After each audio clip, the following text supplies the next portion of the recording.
Good morning, dear students. Welcome to LMS.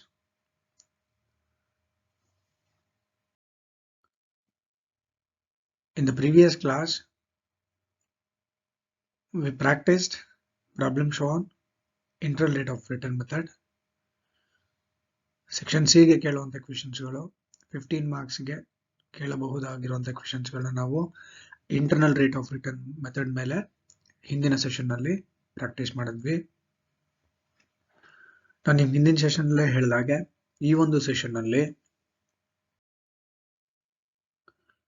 Combined techniques ಗಳ ಮೇಲೆ ಅಂದ್ರೆ ಒಂದೇ ಕ್ವೆಶ್ಚನ್ ಅಲ್ಲಿ more than one capital budgeting evaluation technique ನ ಕ್ಯಾಲ್ಕುಲೇಟ್ ಮಾಡುವಂತಹ ಕ್ವೆಶ್ಚನ್ಸ್ ಗಳನ್ನ ನಾವು ಸಾಲ್ವ್ ಮಾಡೋಣ.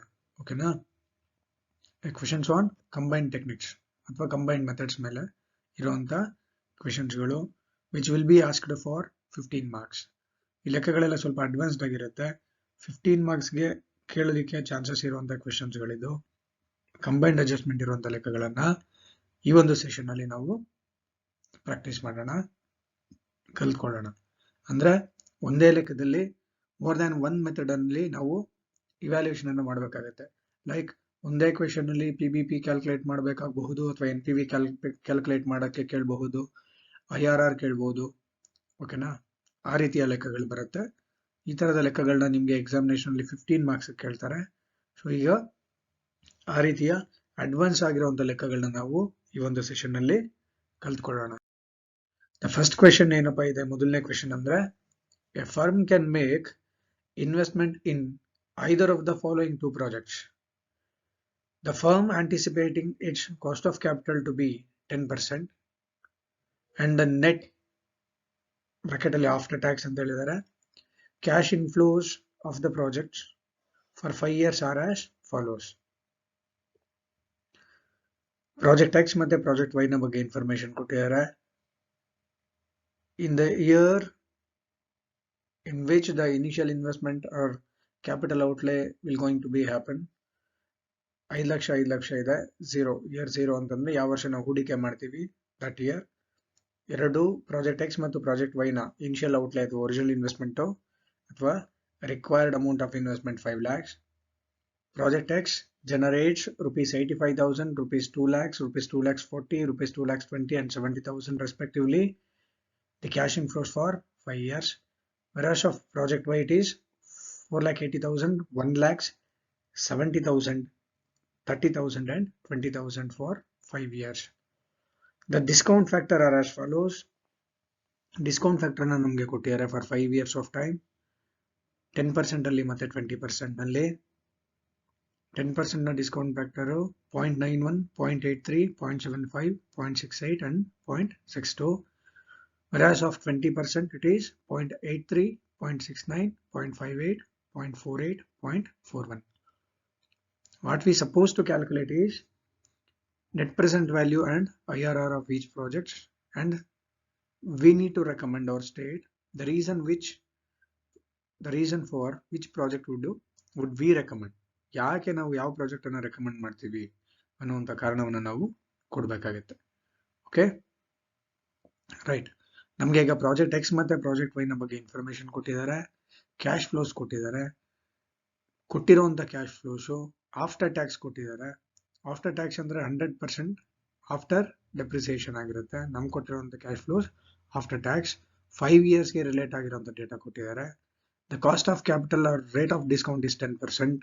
ಇದು ಎಲ್ಲಿಗೆ ಯೂಸ್ ಆಗುತ್ತಪ್ಪ ಅಂತಂದ್ರೆ for calculation of net present value and not for the IRR calculation. IRR calculation ಇದು ಯೂಸ್ ಆಗಲ್ಲ. This 10% will act as a cut off rate. ಈ 10% ಯಾವ ತರ ಆಕ್ಟ್ ಮಾಡುತ್ತಪ್ಪ ಅಂತಂದ್ರೆ ಕಟ್ ಆಫ್ ರೇಟ್ ತರ ಆಕ್ಟ್ ಮಾಡುತ್ತೆ. So come to the solution part. ನಮ್ಗೆ ಏನೇನ್ ಕೊಟ್ಟಿದ್ದಾರೆ ಅಂತಂದ್ರೆ ದ ಕ್ಯಾಶ್ ಫ್ಲೋಸ್ ಕೊಟ್ಟಿದ್ದಾರೆ. Assume to be after tax and before depreciation. ಯಾಕಂದ್ರೆ ಡೆಪ್ರಿಸಿಯೇಷನ್ ಬಗ್ಗೆ ನಮ್ಗೆ ಯಾವುದೇ ರೀತಿ ಇನ್ಫಾರ್ಮೇಶನ್ ಕೊಟ್ಟಿಲ್ದಿರೋದ್ರಿಂದ ನಮ್ಗೆ ಏನ್ ಕ್ಯಾಶ್ ಫ್ಲೋಸ್ ಕೊಟ್ಟಿದ್ದಾರೆ ಅದು assume to be after tax and before depreciation. ನಮಗೆ ಪ್ರೆಸೆಂಟ್ ವ್ಯಾಲ್ಯೂ ಫ್ಯಾಕ್ಟರ್ಸ್ ಅನ್ನು ಕೂಡ ಕೊಟ್ಟಿದ್ದಾರೆ at 10% and 20% discount rates. Firstly ನಾವೇನ್ ಮಾಡ್ಬಿಡೋಣ ಈಗ ಅಂತಂದ್ರೆ ನೆಟ್ ಪ್ರೆಸೆಂಟ್ ವ್ಯಾಲ್ಯೂ ಮತ್ತೆ IRR ಆಫ್ ಪ್ರಾಜೆಕ್ಟ್ ಎಕ್ಸ್ ಅನ್ನ ಕ್ಯಾಲ್ಕುಲೇಟ್ ಮಾಡ್ಕೊಳ್ಳೋಣ. ಮೊದಲಿಗೆ ನಾವು ನೆಟ್ ಪ್ರೆಸೆಂಟ್ ವ್ಯಾಲ್ಯೂಸ್ ಅನ್ನ ಕಂಡುಹಿಡ್ಕೊಳ್ಳೋಣ. 10% ಅಲ್ಲಿ ನಮಗೆ ನೆಟ್ ಪ್ರೆಸೆಂಟ್ ವ್ಯಾಲ್ಯೂ ಕ್ಯಾಲ್ಕುಲೇಟ್ ಮಾಡಿಬಿಟ್ರೆ ಸಾಕು. And for IRR internal rate of return ನಾವು ಎರಡು ಮೆಥಡ್ಗಳನ್ನ ಕನ್ಸಿಡರ್ ಮಾಡಬೇಕಾಗುತ್ತೆ, ಎರಡು ರೇಟ್ಗಳನ್ನ 10% ಮತ್ತೆ 20% ಅನ್ನ. But for the purpose of NPV ನಾವು 10% ಅಲ್ಲಿ ಪರ್ಫಾರ್ಮ್ ಮಾಡಿದ್ರೆ ಸಾಕು. ಓಕೆ, ಈಗ ನಾವು present values of cash inflows ಅನ್ನ ಕ್ಯಾಲ್ಕುಲೇಟ್ ಮಾಡೋಣ. 5 years ಇದೆ, 5 years ಆಫ್ ಲೈಫ್ ಇದೆ ಪ್ರಾಜೆಕ್ಟ್ ಎಕ್ಸ್ಗೆ. Discount factor 10%. ಅವ್ರೇನ್ ಕ್ವೆಶನ್ ಅಲ್ಲಿ ಡಿಸ್ಕೌಂಟ್ ಫ್ಯಾಕ್ಟರ್ ಕೊಟ್ಟಿದ್ದಾರೆ ಅದನ್ನ ಹಾಕೊಳ್ಳಿ. ಪ್ರಾಜೆಕ್ಟ್ ಎಕ್ಸ್ ನ cash inflows as given in the question record ಮಾಡ್ಕೊಳ್ಳೋಣ. 85,000, 2 lakhs, 2,40,000, 2,20,000 and 70,000. The present value of cash inflows, discount factor into cash inflows. Cash inflows as given in the question. Discount ಮಾಡಿದ್ಮೇಲೆ project X ಗೆ 77,350, 1,66,000, 1,80,000, 1,49,600 and 43,400 ಬರುತ್ತೆ. At 10% discount factor ಮಾಡಿದಾಗ total of present value of cash inflows will be 6,16,350 ಬರ್ತಿದೆ. So initial outlay ಬಂದು 5 lakhs. Net present value will be 1,16,350 which is positive. We'll try with another rate. ಇನ್ನೊಂದು rate ಅಲ್ಲಿ ನಾವು try ಮಾಡೋಣ. ಯಾಕಂದ್ರೆ ಇಲ್ಲಿ cash inflows uneven ಆಗಿರೋದ್ರಿಂದ we have to follow trial and error method. 10% ಅಲ್ಲಿ ನಾವು ಈಗ ಡಿಸ್ಕೌಂಟ್ ಮಾಡಿದ್ವಿ. 10% ಮಾಡಿದಾಗ ನಮಗೆ ನೆಟ್ ಪ್ರೆಸೆಂಟ್ ವ್ಯಾಲ್ಯೂ 1,16,350 ಬಂದಿದೆ. Will move to the next rate which is 20%. 20% ಅಲ್ಲಿ ಪ್ರಾಜೆಕ್ಟ್ ಎಕ್ಸ್ ನ ಕ್ಯಾಶ್ ಇನ್ಫ್ಲೋಸ್ ಅನ್ನ ಡಿಸ್ಕೌಂಟ್ ಮಾಡೋಣ. 20% ಅಲ್ಲಿ ನಮಗೆ ಡಿಸ್ಕೌಂಟ್ ಫ್ಯಾಕ್ಟರ್ ಕ್ವೆಶನ್ ಅಲ್ಲೇ ಕೊಟ್ಟಿದ್ದಾರೆ. 0.83, 0.69, 0.58, 0.48 and 0.41. ಓಕೆ, ನಾವು ಡಿಸ್ಕೌಂಟ್ ಮಾಡಿದಾಗ ನಮಗೆ ಬಂದಿರುವಂತ total of present values of cash inflows 4,82,050 at 20% discount rate. 20% cost of capital ಇದ್ದಾಗ present value of cash inflow ಎಷ್ಟು ಬರುತ್ತೆ ನಮಗೆ 4,82,050 ಬರುತ್ತೆ. ಸೊ ಒರಿಜಿನಲ್ ಇನ್ವೆಸ್ಟ್ಮೆಂಟ್ ಅಥವಾ ಇನಿಷಿಯಲ್ ಔಟ್ಲೇ ಬಂದು 5 lakhs ಇದೆ. Present value of cash inflows ಅನ್ನ ಇನಿಷಿಯಲ್ ಔಟ್ಲೇ ಇಂದ ನಾವು ಲೆಸ್ ಮಾಡಿಕೊಂಡಾಗ ನಮಗೆ 17,950 ನೆಟ್ ಪ್ರೆಸೆಂಟ್ ವ್ಯಾಲ್ಯೂ ಬರ್ತಿದೆ which is negative net present value ಬರ್ತಿದೆ.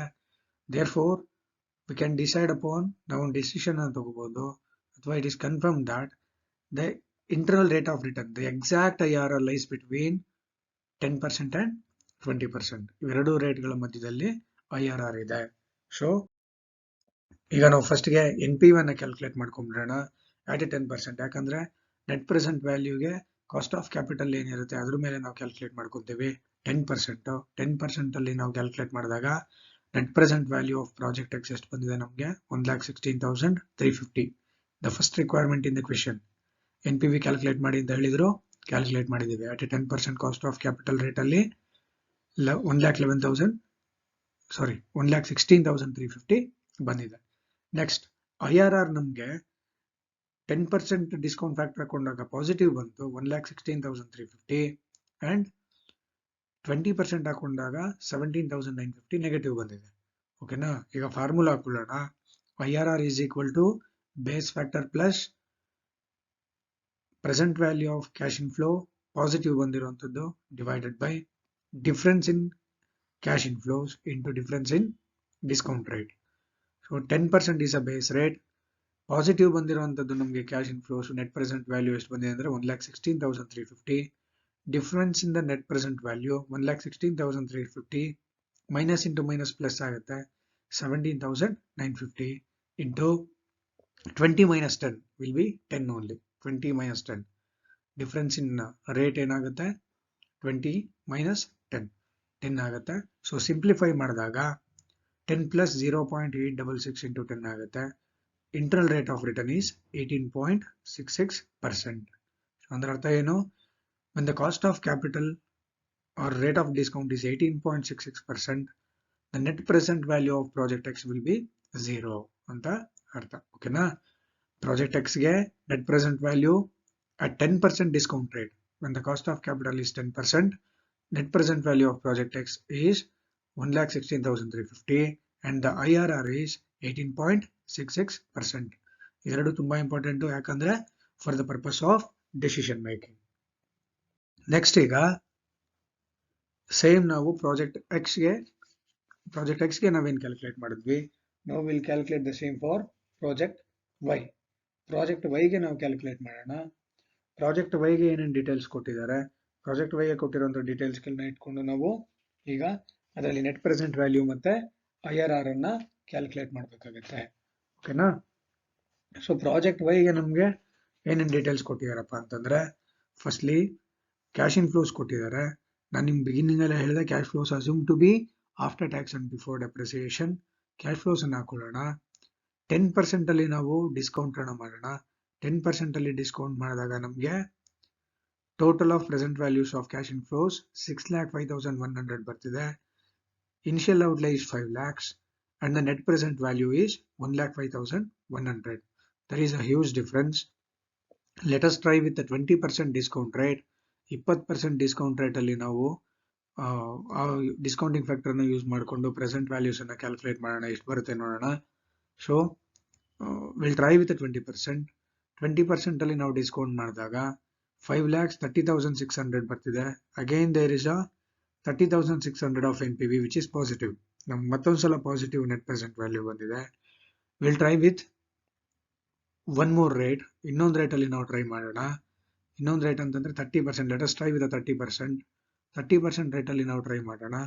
30% ಅಲ್ಲಿ ನಮಗೆ ಪ್ರೆಸೆಂಟ್ ವ್ಯಾಲ್ಯೂ ಫ್ಯಾಕ್ಟರ್ಸ್ಗಳು ಫಸ್ಟ್ ಇಯರ್ಗೆ ಇಟ್ ಈಸ್ 0.77, ಸೆಕೆಂಡ್ ಇಯರ್ಗೆ ಇಟ್ ಈಸ್ 0.59, ಥರ್ಡ್ ಇಯರ್ಗೆ 0.45, ಫೋರ್ತ್ ಇಯರ್ಗೆ 0.35 and for the fifth year it is 0.27. ಈ ಡಿಸ್ಕೌಂಟ್ ಫ್ಯಾಕ್ಟರ್ಗಳಲ್ಲಿ present values of cash inflows ಅನ್ನ ಕ್ಯಾಲ್ಕುಲೇಟ್ ಮಾಡಿದಾಗ ಪ್ರಾಜೆಕ್ಟ್ ವೈನ total present values of cash inflows at 30% discount rate 4,76,000 ಬರುತ್ತೆ. So initial outlay 5 lakhs. NPV ಅನ್ನ calculate ಮಾಡೋಣ. As all of you know, NPV is equal to total present values of cash inflows minus total present values of cash outflows. 4,76,000 minus 5 lakh 24,000 ಬರ್ತಿದೆ NPV which is negative. ಹಾಗಿದ್ರೆ the exact IRR lies between 20% and 30%. 20% ಮತ್ತೆ 30% ಇವೆರಡು ಮಧ್ಯೆ IRR ಸೇರ್ಕೊಂಡಿರುತ್ತೆ. Exact IRR ಮತ್ತೆ NPV of project Y ಅನ್ನು ನಾವೀಗ calculate ಮಾಡೋಣ. The net present value of project X at 10% rate, 10% discount rate net present ವ್ಯಾಲ್ಯೂಗೆ ಕಾಸ್ಟ್ ಆಫ್ ಕ್ಯಾಪಿಟಲ್, ಅದರಲ್ಲಿ ನಾವು ಕ್ಯಾಲ್ಕುಲೇಟ್ ಮಾಡಿದಾಗ ಪ್ರಾಜೆಕ್ಟ್ ವೈನ ನಮಗೆ ನೆಟ್ ಪ್ರೆಸೆಂಟ್ ವ್ಯಾಲ್ಯೂ 1,05,100 ಬರ್ತಿದೆ. ನೆಕ್ಸ್ಟು ಪ್ರಾಜೆಕ್ಟ್ ವೈನ IRR internal rate of return ಎಷ್ಟು ಬರುತ್ತಪ್ಪ ಅಂತಂದ್ರೆ, ಫಾರ್ಮುಲಾ ನಿಮ್ಗೆಲ್ಲ ಗೊತ್ತಿದೆ. ಫಾರ್ಮುಲಾ ನಾವು ಹಾಕೊಂಡು ಕ್ಯಾಲ್ಕುಲೇಟ್ ಮಾಡಬೇಕಾಗುತ್ತೆ. ಫಾರ್ಮುಲಾ ಏನಪ್ಪಾ ಅಂತಂದ್ರೆ base factor plus positive net present value divided by difference in net present values into difference in percentage. So okay, ನಾವು ಪ್ರಾಜೆಕ್ಟ್ ವೈಗೆ ನಾವು ಬೇಸ್ ಫ್ಯಾಕ್ಟರ್ ಆಗಿ ತಗೊಳ್ತಾ ಇರೋದು 20% plus positive net present value is 30,600 and the difference in net present value 30,600 minus into minus 24,000 which is the total. ಅದನ್ನ ನಾವು add ಮಾಡ್ಕೋಬೇಕಾಗುತ್ತೆ. Minus into minus plus ಆಗುತ್ತೆ ಇಂಟು ಡಿಫರೆನ್ಸ್ ಇನ್ ಪರ್ಸೆಂಟೇಜ್ 20 minus 10 10 ಆಗುತ್ತೆ. ಸಾರಿ 20 minus 30 30 minus 20 10 ಆಗುತ್ತೆ. IRR is equal to simplify ಮಾಡ್ಕೊಂಡ್ರೆ ನಾವು 20 plus 0.56 into 10, 20 plus 5.60. The internal rate of return of project Y is 25.60%. Okay, simplify ಮಾಡ್ಕೊಂಡ್ವಿ. Exact IRR ಎಷ್ಟಿದೆಯಪ್ಪ ಅಂತಂದ್ರೆ 25.60% ಇದೆ. Okay, ನಾವೀಗ project X ನ ನೆಟ್ ಪ್ರೆಸೆಂಟ್ ವ್ಯಾಲ್ಯೂ ಕ್ಯಾಲ್ಕುಲೇಟ್ ಮಾಡಿದ್ವಿ. ಅದ್ರ ಜೊತೆಯಲ್ಲಿ ಪ್ರಾಜೆಕ್ಟ್ ವೈ ನ ನೆಟ್ ಪ್ರೆಸೆಂಟ್ ವ್ಯಾಲ್ಯೂ ಕೂಡ ಕ್ಯಾಲ್ಕುಲೇಟ್ ಮಾಡಿದ್ದೀವಿ. ಅದೇ ರೀತಿ ಪ್ರಾಜೆಕ್ಟ್ ಎಕ್ಸ್ ನ IRR ಅನ್ನ ಕ್ಯಾಲ್ಕುಲೇಟ್ ಮಾಡಿದ್ದೀವಿ. ಹಾಗೆ ಪ್ರಾಜೆಕ್ಟ್ ವೈ ನ IRR ನ ಕೂಡ ಕ್ಯಾಲ್ಕುಲೇಟ್ ಮಾಡಿದ್ದೀವಿ. These two projects are mutually exclusive. ಎರಡು ಪ್ರಾಜೆಕ್ಟ್ಸ್ ಗಳಿದಾವೆ. ಎರಡು ಪ್ರಾಜೆಕ್ಟ್ ಗಳಿರುವಂತ ಟೈಮ್ ಅಲ್ಲಿ what is the decision rule under net present value method ಅಂದ್ರೆ, net present value decision rule ಏನ್ ಹೇಳುತ್ತೆ ಅಂತಂದ್ರೆ, if there is more than one project, the project with highest NPV has to be selected. ಒಂದಕ್ಕಿಂತ ಜಾಸ್ತಿ project ಗಳಿದ್ದಾಗ ಯಾವ ಪ್ರಾಜೆಕ್ಟಿನ net present value ಜಾಸ್ತಿ ಇರುತ್ತೋ ಆ ಪ್ರಾಜೆಕ್ಟ್ ಅನ್ನು ನಾವೇನ್ ಮಾಡ್ಬೇಕಾಗತ್ತೆ, ಸೆಲೆಕ್ಟ್ ಮಾಡ್ಬೇಕಾಗತ್ತೆ. Again in case of IRR ಅಲ್ಲೂ ಕೂಡ if there are more than one projects ಅಂತಂದ್ರೆ the projects with highest IRR will have to be selected. ಈಗ ನಾವು ರೆಕಮೆಂಡೇಶನ್ ಅನ್ನು ಮಾಡೋಣ. ಒಂದು ಟೇಬಲ್ ಹಾಕೊಂಡ್ಬಿಡೋಣ. To simplify our work, method or technique, project X, project Y and remarks. Okay, first ನಾವು net present value method ಅನ್ನ ತಗೊಳ್ಳೋಣ. NPV at 10%. ಯಾಕಂತಂದ್ರೆ cost of capital 10%, anticipated cost of capital ಕಂಪನಿದು 10% ಇದೆ. ನಾವು ನೆಟ್ ಪ್ರೆಸೆಂಟ್ ವ್ಯಾಲ್ಯೂ ಅನ್ನ 10% ಅಲ್ಲೇ calculate ಮಾಡಬೇಕು. ಸೊ ನೆಟ್ ಪ್ರೆಸೆಂಟ್ ವ್ಯಾಲ್ಯೂ ಎಷ್ಟು ಬಂದಿದೆ ಪ್ರಾಜೆಕ್ಟ್ ಎಕ್ಸ್ದು 1,16,350, ವೆರಾಸ್ ಆಫ್ ಪ್ರಾಜೆಕ್ಟ್ ವೈ 1,05,100. ಓಕೆನಾ? ನೆಟ್ ಪ್ರೆಸೆಂಟ್ ವ್ಯಾಲ್ಯೂ ಬೇಸ್ ಆಗಿ ನಾವೇನಾದ್ರೂ ನಮ್ಮ ರೆಕಮೆಂಡೇಶನ್ ಕೊಡೋದಾದ್ರೆ ರಿಮಾರ್ಕ್ಸ್ ಕಾಲಮ್ ಅಲ್ಲಿ ನಾನು ಹಾಕಿದ್ದೀನಿ project X is preferable as the NPV is higher than that of project Y. ನೋಡಿ, ಪ್ರಾಜೆಕ್ಟ್ ಎಕ್ಸ್ ಮತ್ತೆ ವೈ ನ ನೆಟ್ ಪ್ರೆಸೆಂಟ್ ವ್ಯಾಲ್ಯೂ ನಾವು ಕಂಪೇರ್ ಮಾಡಿ ನೋಡೋದಾದ್ರೆ ಪ್ರಾಜೆಕ್ಟ್ ಎಕ್ಸ್ ನ net present value project Y ಗಿಂತ ಜಾಸ್ತಿ ಇದೆ. ಓಕೆನಾ? ಆದ್ರಿಂದ ಪ್ರಾಜೆಕ್ಟ್ ಎಕ್ಸ್ ಅನ್ನ ನಾವೇನ್ ಮಾಡ್ತಿದೀವಿ, ಪ್ರಿಫರ್ ಮಾಡ್ತಿದೀವಿ ಅಂದ್ರೆ ಸಜೆಸ್ಟ್ ಮಾಡ್ತಿದೀವಿ. So will come to the second method. Second method ಏನು? Internal rate of return. Internal rate of return method ಅಲ್ಲಿ ನಾವು ಕ್ಯಾಲ್ಕುಲೇಟ್ ಮಾಡಿದಾಗ ನಮ್ಗೆ ಗೊತ್ತಾಗಿದ್ದು ಪ್ರಾಜೆಕ್ಟ್ ಎಕ್ಸ್ ನ IRR 18.66%, whereas of project Y it is 25.60%, 25.6% ಇದೆ. ಸೊ ಕಂಪೇರ್ ಮಾಡಿದಾಗ ನಮಗೆ ಪ್ರಾಜೆಕ್ಟ್ ವೈಗೆ ಇಂಟರ್ನಲ್ ರೇಟ್ ಆಫ್ ರಿಟರ್ನ್ ಜಾಸ್ತಿ ಬಂದಿದೆ. ಯಾವ ಪ್ರಾಜೆಕ್ಟ್ ಆರ್ ಪ್ರಪೋಸಲ್ಗೆ IRR ಜಾಸ್ತಿ ಇರುತ್ತೋ that to be selected. So ನಮ್ಮ ಸಜೆಷನ್ ಏನಪ್ಪಾ ಅಂತಂದ್ರೆ project Y is preferable as the IRR of project Y is more than that of project X. ಓಕೆನಾ? ಈಗ ನಾವೇನ್ ಮಾಡಿದ್ವಿ, ಪ್ರಾಜೆಕ್ಟ್ ಎಕ್ಸ್ ಮತ್ತೆ ಪ್ರಾಜೆಕ್ಟ್ ವೈ ಬಗ್ಗೆ ಡೀಟೇಲ್ಸ್ ಕೊಟ್ಟಿದ್ರು. ಎರಡು ಮೆಥಡ್ಗಳಲ್ಲಿ ನಾವು ಇವ್ಯಾಲ್ಯೂಯೇಟ್ ಮಾಡ್ಲಿಕ್ಕೆ ಕೇಳಿದ್ರು. ನೆಟ್ ಪ್ರೆಸೆಂಟ್ ವ್ಯಾಲ್ಯೂ ಮತ್ತೆ IRR ಎರಡೂ ಮೆಥಡ್ಗಳನ್ನ ಯೂಸ್ ಮಾಡಿಕೊಂಡು ನಾವು ಕ್ಯಾಲ್ಕುಲೇಟ್ ಮಾಡಿದ್ವಿ. We are making hour recommendation based on these two methods again. ಎರಡೂ ಮೆಥಡ್ಗಳ ಬೇಸ್ ಆಗಿ ನಾವೇನ್ ಮಾಡ್ಬೇಕಾಗುತ್ತೆ, ರೆಕಮೆಂಡೇಶನ್ ಅನ್ನ ಮಾಡ್ಬೇಕಾಗುತ್ತೆ. ನಾನು ನಿಮ್ಗೆ ಇಂಟರ್ನಲ್ ರೇಟ್ ಆಫ್ ರಿಟರ್ನ್ ಅನ್ನ ಡಿಮೆರಿಟ್ ಅನ್ನ ಹೇಳ್ಬೇಕಂತ ಹೇಳಿದೆ. ಈ NPV ಮತ್ತೆ IRR ಎರಡೂ ಕೂಡ ಡಿಸ್ಕೌಂಟಿಂಗ್ ಮೆಥಡ್ ಆಗಿದ್ರು NPV ಮೇಲೆ ನೆಟ್ ಪ್ರೆಸೆಂಟ್ ವ್ಯಾಲ್ಯೂ ಮೇಲೆನೆ ಡಿಸಿಷನ್ಸ್ ಗಳನ್ನ ಮಾಡುವಂತ ಮೆಥಡ್ಗಳೇ ಆಗಿದ್ರು ಕೂಡ ಕೆಲವೊಂದು ಬಾರಿ ಎರಡು ಪ್ರಾಜೆಕ್ಟ್ ಗಳಿಗೆ ಈ ಎರಡೂ ಮೆಥಡ್ಗಳ ಮೇಲೆ ನಾವೇನಾದ್ರೂ ಇವ್ಯಾಲ್ಯೂಯೇಷನ್ ಮಾಡೋದಾದ್ರೆ we will get two different results ಅಂತ. ನೋಡಿ, NPV ಮೇಲಾದ್ರೆ ನಾವು ಪ್ರಾಜೆಕ್ಟ್ ಎಕ್ಸ್ ಅನ್ನ ಸಜೆಸ್ಟ್ ಮಾಡ್ತಾ ಇದೀವಿ, ಅದೇ IRR ಮೇಲಾದ್ರೆ ನಾವು ಪ್ರಾಜೆಕ್ಟ್ ವೈ ಅನ್ನ ಸಜೆಸ್ಟ್ ಮಾಡ್ಬೇಕಾಗತ್ತೆ. So this leads to confusion in ಅಥವಾ ಅಮಾಂಗ್ ಮ್ಯಾನೇಜ್ಮೆಂಟ್ ಪೀಪಲ್. ಓಕೆನಾ? ಸೊ ಇದು one of the demerit of IRR ನಾವು ಡಿಸ್ಕಸ್ ಮಾಡಿದ್ವಿ already. Okay, let it be. We'll move to the next question. The second question is like this. A choice is to be made between two competing proposals which require an equal investment of rupees 50,000 and are expected to generate net cash inflows as under. There are two projects, project A and project B. The required investment ಅಥವಾ capital outlay is 50,000 each. ನಮಗೆ cash inflows ಅನ್ನ ಕೊಟ್ಟಿದ್ದಾರೆ. Project A generates rupees 25,000, 15,000, 10,000 and nil for the fourth year, 12,000 and 6,000. 6 yearsಗೆ. Project B 10,000, 12,000, 18, 25, 8 and 4,000 respectively for 6 years. The cost of capital of the company is 10%. This is what anticipated cost of capital ಅಥವಾ expected rate of return 10% ಇದೆ. Cut off rate ಅಂತ ಕರಿತೀವಿ. The following are the present value factors at 10% per annum. ಅವರೇ ನಮಗೆ present value factor ಅನ್ನ ಕೊಟ್ಟಿದ್ದಾರೆ 10% ನಲ್ಲಿ. First ಇಯರ್ಗೆ ಇಟ್ ಈಸ್ 9.9, 0.9.9, ಸೆಕೆಂಡ್ ಇಯರ್ಗೆ 0.826, ಥರ್ಡ್ ಇಯರ್ಗೆ 0.751, ಫೋರ್ತ್ ಇಯರ್ಗೆ 0.683, ಫಿಫ್ತ್ ಇಯರ್ಗೆ 0.621, ಸಿಕ್ಸ್ತ್ ಇಯರ್ಗೆ 0.564.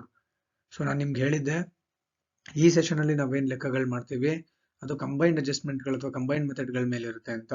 ಸೊ ನಮ್ಗೆ ಏನ್ ಕೇಳಿದಾರಪ್ಪ ಅಂತಂದ್ರೆ which project are proposal should be selected and Y.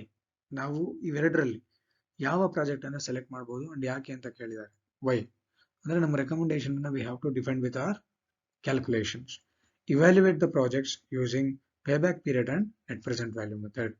ನೋಡಿ, ನಾವೇನ್ ಮಾಡಬೇಕು, ಎರಡು ಮೆಥಡ್ಗಳ ಎರಡು ಟೆಕ್ನಿಕ್ಸ್ ಆಫ್ ಕ್ಯಾಪಿಟಲ್ ಬಜೆಟಿಂಗ್ ಅನ್ನು ಯೂಸ್ ಮಾಡಿಕೊಂಡು we have to evaluate these two projects. ಒಂದು ಪೇಬ್ಯಾಕ್ ಪೀರಿಯಡ್ ಮೆಥಡ್ ಮೇಲೆ, ಮತ್ತೊಂದು ನೆಟ್ ಪ್ರೆಸೆಂಟ್ ವ್ಯಾಲ್ಯೂ ಮೆಥಡ್ ಮೇಲೆ ನಾವು ನಮ್ಮ ಅನಾಲಿಸಿಸ್ ಗಳನ್ನ ಮಾಡಿ ನಮ್ಮ ರೆಕಮೆಂಡೇಶನ್ ಅನ್ನ ಕೊಡಬೇಕಾಗತ್ತೆ. Okay, let us move to the answer part. ನಮ್ಗೆ ಏನೇನ್ ಕೊಟ್ಟಿದ್ದಾರೆ ಮೊದಲು ನೋಡ್ಕೊಂಬೋಣ. The cash flows are given, assumed to be after tax and before depreciation. There is no clarity with what is given. ನಮ್ಗೆ ಏನು ಕೊಟ್ಟಿದ್ದಾರೆ ಅನ್ನೋದ್ರ ಬಗ್ಗೆ ಕ್ಲಾರಿಟಿ ಇಲ್ಲ ಅಂತಂದ್ರೆ ಟ್ಯಾಕ್ಸ್ ಬಗ್ಗೆ ಏನು ಹೇಳಿಲ್ಲ, ಡೆಪ್ರಿಸಿಯೇಷನ್ ಬಗ್ಗೆ ಏನು ಹೇಳಿಲ್ಲ. ಸೊ ನಮ್ಗೆ ಏನು ಕೊಟ್ಟಿದ್ದಾರೆ cash inflows, they are assumed to be after tax and before depreciation. Present value factors at 10% ಕೊಟ್ಟಿದ್ದಾರೆ ನಮಗೆ. ಓಕೆ, ನಾವೀಗ ಏನ್ ಮಾಡೋಣ ಅಂತಂದ್ರೆ ಮೊದಲಿಗೆ ಕೇಳಿರೋದು ಪೇಬ್ಯಾಕ್ ಪೀರಿಯಡ್ ಅನ್ನ ಕ್ಯಾಲ್ಕುಲೇಟ್ ಮಾಡಿ ಅಂತ. ನಾವು ಫಸ್ಟ್ಲಿ ಪೇಬ್ಯಾಕ್ ಪೀರಿಯಡ್ ಅನ್ನ ಕ್ಯಾಲ್ಕುಲೇಟ್ ಮಾಡೋಣ. ಅದಾದ್ಮೇಲೆ will move to net present value. Okay, first ನಾವು ಪೇಬ್ಯಾಕ್ ಪೀರಿಯಡ್ ಅನ್ನು ಯೂಸ್ ಮಾಡಿಕೊಂಡು ಪ್ರಾಜೆಕ್ಟ್ಸ್ ಗಳನ್ನ ಇವ್ಯಾಲ್ಯೂಯೇಟ್ ಮಾಡೋಣ. ನಮ್ಮ ಪೇಬ್ಯಾಕ್ ಪೀರಿಯಡ್ ಅನ್ನ ಕ್ಯಾಲ್ಕುಲೇಟ್ ಮಾಡ್ಲಿಕ್ಕೆ ಏನೇನ್ ಬೇಕು ಅಂತ ನಿಮ್ಗೆಲ್ಲ ಗೊತ್ತಿದೆ. ಪೇಬ್ಯಾಕ್ ಪೀರಿಯಡ್ ಅನ್ನ ನಾವು ಎರಡು ರೀತಿನಲ್ಲಿ ಕ್ಯಾಲ್ಕುಲೇಟ್ ಮಾಡ್ತೀವಿ, ಅಥವಾ ಎರಡು ಮೆಥಡ್ ಗಳಲ್ಲಿ ಎರಡು ಟೈಮ್ಗಳ ಸಿಚುವೇಶನ್ಸ್ ವಿಲ್ ಅರೈಸ್. ಒಂದು, when cash inflows are even ಇದ್ದಾಗ it's easy to calculate a payback period. If the cash inflows are uneven, cash inflows even ಇಲ್ಲ ಅಂತಂದಾಗ ಕ್ಯುಮುಲೇಟಿವ್ ಕ್ಯಾಶ್ ಇನ್ಫ್ಲೋಸ್ ಅನ್ನ ನಾವು ಕ್ಯಾಲ್ಕುಲೇಟ್ ಮಾಡಬೇಕಾಗುತ್ತೆ. ಓಕೆ, ಏನೇನು ಕೊಟ್ಟಿದ್ದಾರೆ ನಮಗೆ? Original investment of projects 50,000 each ಕೊಟ್ಟಿದ್ದಾರೆ. ಕೊಟ್ಟಿರುವಂತ ಕ್ಯಾಶ್ ಇನ್ಫ್ಲೋಸ್ ಅನ್ಇವನ್ ಇದೆ. ಸೊ ನಾವೀಗ ಏನ್ ಮಾಡಬೇಕು? We need to calculate cumulative cash inflows.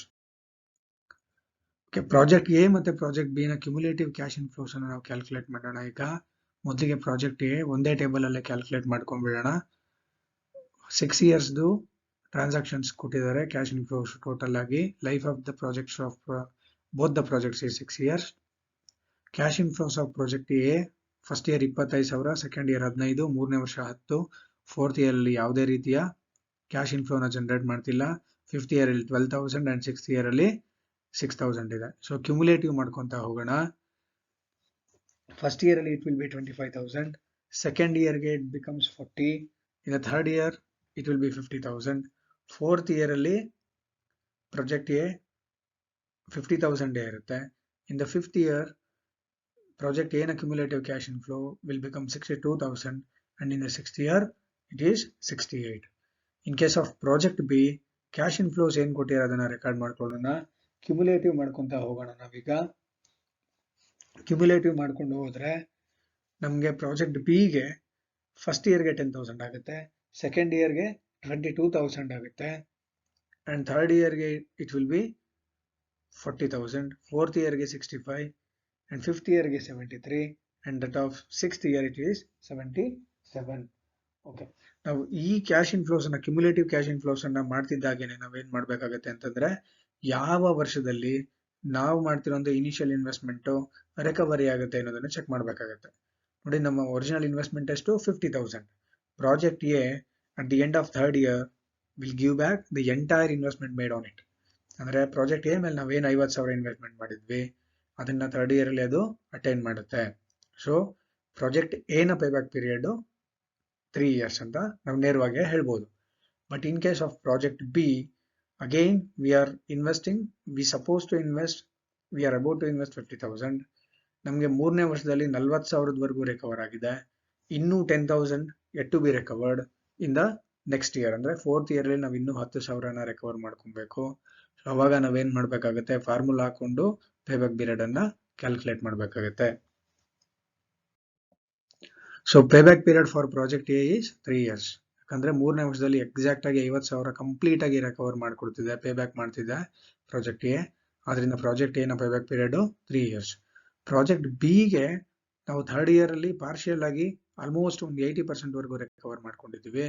And the remaining part will gone be recovered in the fourth year, which means in the next year. Therefore ನಾವು exact payback period ಅನ್ನ formula ಹಾಕೊಂಡು calculate ಮಾಡಬೇಕಾಗುತ್ತೆ. Payback period lies between third year and fourth year. ಮೂರನೇ ವರ್ಷ ಆದ್ಮೇಲೆ ಮತ್ತೆ 4ನೇ ವರ್ಷ ಮುಗಿಯೋದ್ರೊಳಗಡೆ ಯಾವುದೋ ಒಂದು ಟೈಮ್ ಅಲ್ಲಿ ಪೇಬ್ಯಾಕ್ ಪೀರಿಯಡ್ ಅಟೈನ್ ಆಗುತ್ತೆ. ಅದು ಹೇಗೆ ಅಂತ ಕ್ಯಾಲ್ಕುಲೇಟ್ ಮಾಡ್ಕೊಳ್ಳೋಣ. Payback period equals years before full recovery plus unrecovered cost at the beginning of the year divided by cash flows during the year into 12 months. ನಾವು ಆಲ್ರೆಡಿ ಪೇಬ್ಯಾಕ್ ಪೀರಿಯಡ್ ಬಗ್ಗೆ ಲೆಕ್ಕಗಳನ್ನ ಮಾಡಿದ್ದೀವಿ. ಈ ಫಾರ್ಮುಲಾ ಹೇಗೆ ಯೂಸ್ ಮಾಡಬೇಕು, ಏನೇನು ವ್ಯಾಲ್ಯೂಸ್ ಹಾಕ್ಬೇಕಂತ ನಿಮ್ಗೆಲ್ರಿಗೂ ಗೊತ್ತಿದೆ. So 3 years before recovery 3 years. ಇನ್ನು ನಮಗೆ ಮೂರನೇ ವರ್ಷಕ್ಕೆ ನಮಗೆ 40,000 ರಿಕವರ್ ಆಗಿತ್ತು. ಇನ್ನು ಎಷ್ಟು ಅಮೌಂಟ್ ರಿಕವರ್ ಆಗ್ಬೇಕಪ್ಪ ಅಂತಂದ್ರೆ 4ನೇ ವರ್ಷದಲ್ಲಿ 10,000 ರಿಕವರ್ ಆಗಬೇಕು. ಡಿವೈಡೆಡ್ ಬೈ ಫೋರ್ತ್ ಇಯರ್ ಅಲ್ಲಿ ಪ್ರಾಜೆಕ್ಟ್ ಬಿ ಟೋಟಲ್ ಆಗಿ 25,000 ಅನ್ನ ಅರ್ನ್ ಮಾಡುತ್ತೆ ಕ್ಯಾಶ್ ಇನ್ಫ್ಲೋಸ್ ಅನ್ನ ಇಂಟು 12 months. ಸೊ ಸಿಂಪ್ಲಿಫೈ ಮಾಡಿದಾಗ ನಮಗೆ payback period of project B will comes around 3.4 years or 3 years and 4.8 months ನಮಗೆ ಸಿಗ್ತಿದೆ. ಓಕೆ, ಇದು ಪೇಬ್ಯಾಕ್ ಪೀರಿಯಡ್ ಅನ್ನು ನಾವೀಗ ಕ್ಯಾಲ್ಕುಲೇಟ್ ಮಾಡಿದ್ವಿ ಪ್ರಾಜೆಕ್ಟ್ ಎ ಮತ್ತು ಪ್ರಾಜೆಕ್ಟ್ ಬಿ ನದ್ದು. ನೆಕ್ಸ್ಟ್ ನಾವು ನೆಟ್ ಪ್ರೆಸೆಂಟ್ ವ್ಯಾಲ್ಯೂ ಕೂಡ ಕ್ಯಾಲ್ಕುಲೇಟ್ ಮಾಡಬೇಕು. ಸೊ ನೆಟ್ ಪ್ರೆಸೆಂಟ್ ವ್ಯಾಲ್ಯೂ ಅನ್ನ ಕ್ಯಾಲ್ಕುಲೇಟ್ ಮಾಡೋಣ. Okay, statement showing present values of cash inflows. Straight away ನಾವು ಇವಾಗ ಪ್ರಾಜೆಕ್ಟ್ ಎ ಮತ್ತೆ ಪ್ರಾಜೆಕ್ಟ್ ಬಿ ಇದು ಡಿಸ್ಕೌಂಟ್ ರೇಟ್ 10% ನಲ್ಲಿ present values of cash inflows ಅನ್ನ ಕ್ಯಾಲ್ಕುಲೇಟ್ ಮಾಡ್ಕೊಂಡ್ಬಿಡೋಣ. ಓಕೆ, ಡಿಸ್ಕೌಂಟ್ ಫ್ಯಾಕ್ಟರ್ ಅವರೇ ಕೊಟ್ಟಿದ್ದಾರೆ. ಕ್ಯಾಶ್ ಇನ್ಫ್ಲೋಸ್ ಲೆಕ್ಕದಲ್ಲಿ ಏನು ಕೊಟ್ಟಿದ್ಯೋ ಅದನ್ನೇ ನಾವು ನೇರವಾಗಿ ತಗೊಂತಾ ಇದ್ದೀವಿ. ಯಾಕಂದ್ರೆ ಯಾವುದೇ ಅಡ್ಜಸ್ಟ್ಮೆಂಟ್ ಮಾಡುವಂತ ಅವಶ್ಯಕತೆ ಇಲ್ಲ. ಡೆಪ್ರಿಸಿಯೇಷನ್ ಬಗ್ಗೆ ಅಥವಾ ಟ್ಯಾಕ್ಸ್ ನ ಬಗ್ಗೆ ಯಾವುದು ಫರ್ದರ್ ಅಡ್ಜಸ್ಟ್ಮೆಂಟ್ಸ್ ಗಳು ಮಾಡುವಂತ ಅಗತ್ಯ ಇಲ್ಲ. ಯಾಕಂದ್ರೆ we have assume the cash flows given in the question are cash flows after tax but before depreciation. Okay, total of present value of cash inflows of project A rupees 53,461 and initial outlay is 50,000. The net present value of project A is rupees 3,461 and project B ಗೆ ನಾವು calculate ಮಾಡಿದಾಗ total of present value of cash inflows 56,819 ಬರುತ್ತೆ. ಹೇಗೆ calculate ಮಾಡೋದಂತ ನಿಮ್ಗೆಲ್ಲ ಗೊತ್ತಿದೆ. Cash inflows ಅನ್ನ discount factor ಇಂದ ನಾವು ಮಲ್ಟಿಪ್ಲೈ ಮಾಡಬೇಕು. ಮಲ್ಟಿಪ್ಲೈ ಮಾಡಿದಾಗ ನಮಗೆ present values of cash inflows ಬರುತ್ತೆ. ಸೊ ಪ್ರತಿ ವರ್ಷ ಡಿಸ್ಕೌಂಟ್ ಫ್ಯಾಕ್ಟರ್ ಇಂದ ಪ್ರತಿ ವರ್ಷದ ಕ್ಯಾಶ್ ಇನ್ಫ್ಲೋಸ್ ಅನ್ನು ನಾವೇನ್ ಮಾಡ್ಕೊಂತೀವಿ, ಮಲ್ಟಿಪ್ಲೈ ಮಾಡ್ತಾ ಹೋಗ್ತೀವಿ. We going to get the present values of cash inflows of each year. So ಈ ತರ ಪ್ರೋಸೆಸ್ ಮಾಡಿದ್ಮೇಲೆ ನಮಗೆ ಪ್ರಾಜೆಕ್ಟ್ ಬಿ ಗೆ ಸಿಕ್ಕಿರುವಂತಹ total present values of cash inflows is rupees 56,819. The initial outlay of project B is also rupees 50,000. The net present value of project B will be 6,819. Okay, ನಾವೀಗ ಎರಡೂ project ಗಳ ಪೇಬ್ಯಾಕ್ period ಮತ್ತೆ net present value ಅನ್ನ calculate ಮಾಡ್ಕೊಂಡಿದ್ದೀವಿ. Based on hour calculations ನಾವೀಗ ಏನ್ ಮಾಡ್ಬೇಕಾಗುತ್ತೆ, ನಾವು ರೆಕಮೆಂಡೇಶನ್ ಅನ್ನ ಕೊಡಬೇಕು. ನೋಡೋಣ ನಮ್ಮ ರೆಕಮೆಂಡೇಶನ್ ಹೇಗಿರುತ್ತೆ ಅಂತ. ಹಿಂದಿನ ಲೆಕ್ಕದಲ್ಲಿ ನಾವು ಹೇಗೆ ಟೇಬಲ್ ಹಾಕೊಂಡು ರೆಕಮೆಂಡೇಶನ್ ಮೆಥಡ್ ವೈಸ್ ಕೊಟ್ವೋ ಈ ಲೆಕ್ಕದಲ್ಲೂ ಕೂಡ ಅದೇ ತರ ಮಾಡೋಣ. ಮೊದಲನೇ method payback period method. Project A 3 years ಅಲ್ಲೇ 50,000 ಅನ್ನ ಫುಲ್ಲು ವಾಪಸ್ ಪೇ ಮಾಡಿಬಿಡುತ್ತೆ. That of project B takes 3.4 years. So payback period ಅನ್ನ ಡಿಸಿಷನ್ ರೂಲ್ ಏನು, accept or reject criteria. The project with lower payback period will be selected. ಯಾವ project ನ payback period ಕಡಿಮೆ ಇರುತ್ತೋ ಅದನ್ನ ನಾವು ಸೆಲೆಕ್ಟ್ ಮಾಡಬೇಕು. ಸೊ ಪ್ರಾಜೆಕ್ಟ್ ಎ ಮತ್ತೆ ಪ್ರಾಜೆಕ್ಟ್ ಬಿ ಇವೆರಡರಲ್ಲಿ ನಾವು ಕಂಪೇರ್ ಮಾಡಿ ನೋಡಿದಾಗ ಪ್ರಾಜೆಕ್ಟ್ ಎ ನ ಪೇಬ್ಯಾಕ್ ಪೀರಿಯಡ್ ಬಿ ಗಿಂತ ಕಡಿಮೆ ಇದೆ. So that is why we are suggesting project A to be selected or to be preferred ಅಂತ. ರಿಮಾರ್ಕ್ಸ್ ಅಲ್ಲಿ ನಾವು ಬರೆಯೋಣ, project A is preferable as the payback period is lower. Okay, will come to the net present value method. NPV ನ ನಾವೀಗ criteria base ಆಗಿಟ್ಕೊಂಡು ನಾವು decision ಅನ್ನ ಮಾಡಬೇಕಾಗತ್ತೆ. So ಮೊದಲಿಗೆ ಪ್ರಾಜೆಕ್ಟ್ ಎ ನ ನೆಟ್ ಪ್ರೆಸೆಂಟ್ ವ್ಯಾಲ್ಯೂ 3,461 ರೂಪಾಯಿ ಬಂದಿದೆ. ವೆರಾಸ್ ಆಫ್ ಪ್ರಾಜೆಕ್ಟ್ ಬಿ 6,819 6,819 ರೂಪಾಯಿ ಬಂದಿದೆ. ಸೊ ನೆಟ್ ಪ್ರೆಸೆಂಟ್ ವ್ಯಾಲ್ಯೂ ಪ್ರಕಾರ ನಮ್ಮ ಡಿಸಿಷನ್ ರೂಲ್ ಹೇಗಿರುತ್ತಪ್ಪ ಅಂತಂದ್ರೆ, the project with higher net present value will have to be selected and will be selected. Therefore project B ನ net present value ಜಾಸ್ತಿ ಇರೋದ್ರಿಂದ ನಾವೇನ್ ಮಾಡ್ತಾ ಇದೀವಿ, ಪ್ರಾಜೆಕ್ಟ್ ಬಿ ಅನ್ನ ಸಜೆಸ್ಟ್ ಮಾಡ್ತಿದ್ದೀವಿ. Project B is preferable as the net present value of project B is more than that of project A. Careful ಆಗಿ ನಮ್ಮ ರೆಕಮೆಂಡೇಶನ್ ಟೇಬಲ್ ಅನ್ನ ನೋಡಿ ನೀವು. ಪೇಬ್ಯಾಕ್ ಪೀರಿಯಡ್ ಅದರ ರೀಇನ್ವೆಸ್ಟ್ಮೆಂಟ್ ಪೊಟೆನ್ಶಿಯಲ್ ಅನ್ನ ಮಾತ್ರ ಕನ್ಸಿಡರ್ ಮಾಡುತ್ತೆ. ಯಾವ ಪ್ರಾಜೆಕ್ಟ್ ಆದಷ್ಟು ಬೇಗನೆ ನಾವು ಹೂಡಿಕೆ ಮಾಡಿರುವಂತ ದುಡ್ಡನ್ನ ನಮ್ಗೆ ವಾಪಸ್ ಕೊಡುತ್ತೆ ಅಂತ ಮಾತ್ರ ನೋಡುತ್ತೆ ಬಿಟ್ರೆ, ಅದು ಎಂಟೈರ್ ಲೈಫ್ ನ ಅಥವಾ ಲೈಫ್ ಟೈಮ್ ಆಫ್ ಪ್ರಾಜೆಕ್ಟ್ ಅಲ್ಲಿ ಜನರೇಟ್ ಮಾಡುವಂತ ಕ್ಯಾಶ್ ಇನ್ಫ್ಲೋಸ್ ಗಳನ್ನ ಅದು ಕನ್ಸಿಡರ್ ಮಾಡಲ್ಲ. ದಟ್ ಈಸ್ ವೈ ನೋಡಿ, project B though it is profitable, project ಹೇಗಿಂತ ಪ್ರಾಫಿಟಬಲ್ ಆಗಿದ್ರೂ ಕೂಡ ಕಡಿಮೆ ಟೈಮ್ ಅಲ್ಲಿ ಅದು ದುಡ್ಡನ್ನ ವಾಪಸ್ ಕೊಡಲ್ಲ ಅನ್ನೋ ಕಾರಣಕ್ಕೆ ಪೇಬ್ಯಾಕ್ ಪೀರಿಯಡ್ ಮೆಥಡ್ ಅಲ್ಲಿ ನಾವೇನ್ ಮಾಡ್ಬಿಟ್ಟಿದ್ವಿ, ರಿಜೆಕ್ಟ್ ಮಾಡಿದ್ವಿ. ಆದ್ರೆ ನೆಟ್ ಪ್ರೆಸೆಂಟ್ ವ್ಯಾಲ್ಯೂ ಮೆಥಡ್ ಬಂದಾಗ ನೆಟ್ ಪ್ರೆಸೆಂಟ್ ವ್ಯಾಲ್ಯೂನ ಒಂದು ಮೆರಿಟ್ ಏನಪ್ಪಾ ಅಂತಂದ್ರೆ, net present value considers earnings of a project over its economic life. ಓಕೆನಾ, ಎಂಟೈರ್ ಎಕನಾಮಿಕ್ ಲೈಫ್ ಅಲ್ಲಿ ಒಂದು ಪ್ರಾಜೆಕ್ಟ್ ಎಷ್ಟು ಅರ್ನಿಂಗ್ಸ್ ಅನ್ನ ಜನರೇಟ್ ಮಾಡುತ್ತೆ ಅದಷ್ಟನ್ನು ಕೂಡ ಕನ್ಸಿಡರ್ ಮಾಡುತ್ತೆ. ಸೊ ನಾವಿದು ಸೈಂಟಿಫಿಕ್ ಕ್ಯಾಲ್ಕುಲೇಷನ್ಸ್, ಸೈಂಟಿಫಿಕ್ ಮೆಥಡಾಲಜಿ ಅಂತ ಯಾಕೆ ಹೇಳ್ತೀವಪ್ಪ ಅಂತಂದ್ರೆ, ಇದಕ್ಕೆ ಡಿಸ್ಕೌಂಟಿಂಗ್ ಮಾಡಿದ್ಮೇಲೆ ಎಂಟೈರ್ ಲೈಫ್ ನ ಕ್ಯಾಶ್ ಇನ್ಫ್ಲೋಸ್ ಅನ್ನ ನಾವು ಕನ್ಸಿಡರ್ ಮಾಡಿದ್ಮೇಲೆ we got to know that project B is profitable than project A under NPV method. ಓಕೆನಾ, ಇಲ್ಲೇ ಗೊತ್ತಾಗ್ಬಿಡುತ್ತೆ ನಿಮ್ಗೆ ಪ್ರಾಜೆಕ್ಟ್ ಎ ಯಾವ ಬೇಸಿಸ್ ಮೇಲೆ ಡಿಸಿಷನ್ ಅನ್ನ ಮಾಡುತ್ತೆ, ಪ್ರಾಜೆಕ್ಟ್ ಬಿ ಪೇಬ್ಯಾಕ್ ಪೀರಿಯಡ್ ಯಾವ ಬೇಸಿಸ್ ಮೇಲೆ ಡಿಸಿಷನ್ಸ್ ಗಳನ್ನ ಮಾಡುತ್ತೆ, ಮತ್ತೆ ನೆಟ್ ಪ್ರೆಸೆಂಟ್ ವ್ಯಾಲ್ಯೂ ಯಾವ ಬೇಸಿಸ್ ಮೇಲೆ ಡಿಸಿಷನ್ಸ್ ಗಳನ್ನ ತಗೊಳುತ್ತೆ ಅಂತ. ಓಕೆನಾ, ಇಲ್ಲಿಗೆ ನಾವು 15 ಮಾರ್ಕ್ಸ್ ನ ಅಡ್ವಾನ್ಸ್ಡ್ ಲೆಕ್ಕಗಳನ್ನ 2 ಲೆಕ್ಕಗಳನ್ನ ಪ್ರಾಕ್ಟೀಸ್ ಮಾಡಿದೀವಿ ಈ ಸೆಷನ್ ಅಲ್ಲಿ. ಓಕೆನಾ, ನೆಕ್ಸ್ಟ್ ಸೆಷನ್ ಅಲ್ಲಿ ನಾವು ಇನ್ನು ಡಿಸ್ಕೌಂಟಿಂಗ್ ಮೆಥಡ್ ಅಲ್ಲಿ ಉಳ್ಕೊಂಡಿರುವಂತಹ ಲಾಸ್ಟ್ ಮೆಥಡ್ ಪ್ರಾಫಿಟಬಿಲಿಟಿ ಇಂಡೆಕ್ಸ್ ಬಗ್ಗೆ ನಾವು ಡಿಸ್ಕಷನ್ಸ್ ಅನ್ನ ಮಾಡೋಣ ಮುಂದಿನ ಸೆಷನ್ ಅಲ್ಲಿ. Thank you.